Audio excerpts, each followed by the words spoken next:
விபத்துக்குள்ளாகும் போகும் விமானத்தை காக்க கடைசி நிமிடத்தில் விமானி என்ன செய்வார் என்பதை வரைகலை வடிவில் விவரிக்கிறார் சிறப்பு செய்தியாளர் சிவரஞ்சனி. அவசர காலங்களில் விமானத்தை காக்கிறதுக்கு விமானி என்ன செய்வார் என்ற விவரங்களை பார்க்கலாம். விபத்து நிகழப்போகுது அப்படின்னு கணிச்சிட்டாங்கன்னா பறக்கும் விமானத்தோடைய உயரம், வேகம் ஆகியவற்றை குறைக்க அவங்க முயற்சிப்பாங்க. ஏன்னா அது ஏற்படுத்தக்கூடிய தாக்கம் அப்படின்றது கொஞ்சம் குறையும் அப்படின்ற நம்பிக்கையில்.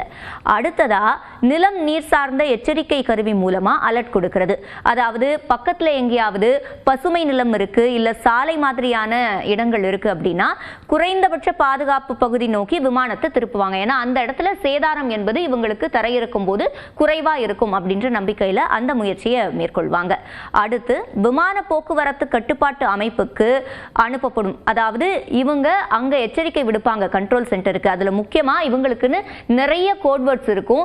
அதுல உச்சபட்ச எச்சரிக்கை அப்படின்றது இந்த மேடே தான்.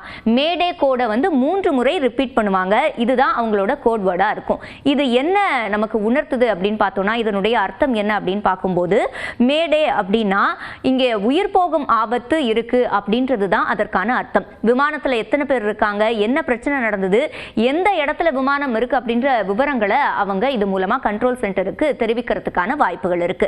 அதே மாதிரி இந்த மாதிரி பாதுகாப்பு இல்லாத சூழல்கள் அமையும் போது இப்போ லேண்ட் பண்றதுக்கு, விமானத்தை லேண்ட் பண்றதுக்கு, தரையிறக்கிறதுக்கு என்னவெல்லாம் செய்ய முடியும் அப்படின்றது தான் அவங்களுடைய யோசனையா இருக்கும். அடுத்ததா பயணிகளுக்கும் அறிவுறுத்தல் கொடுக்கப்படும். அதை பிரேஸ் ஃபார் இம்பாக்ட் அப்படின்னு சொல்லுவாங்க அந்த வேர்டை. அதாவது விபத்துக்குள்ளாக போகுது விமானம், அதை எதிர்கொள்ள நீங்க எல்லா வகையிலையும் தயாராக இருங்க அப்படின்றது தான் அந்த அறிவுறுத்தல். முக்கியமா அந்த பிரேஸ் அப்படின்றது இந்த பொசிஷனை தான் குறிக்குது. அதாவது நாம தலையை குனிந்து கைகளோடு முன் இருக்கையில முட்டிக்கொள்ளும் நிலையை தான் அது குறிக்குது. அப்படி இருக்கும்போது என்ன ஆகும் அப்படின்னு நம்ம பார்த்தோம்னா, நமக்கான இந்த அடிகள் படுது இல்லையா, அதுல தலை, கழுத்து திரும்பி காயம் அதிகமாகிறது அப்படின்றது கட்டுப்படுத்தப்படும்.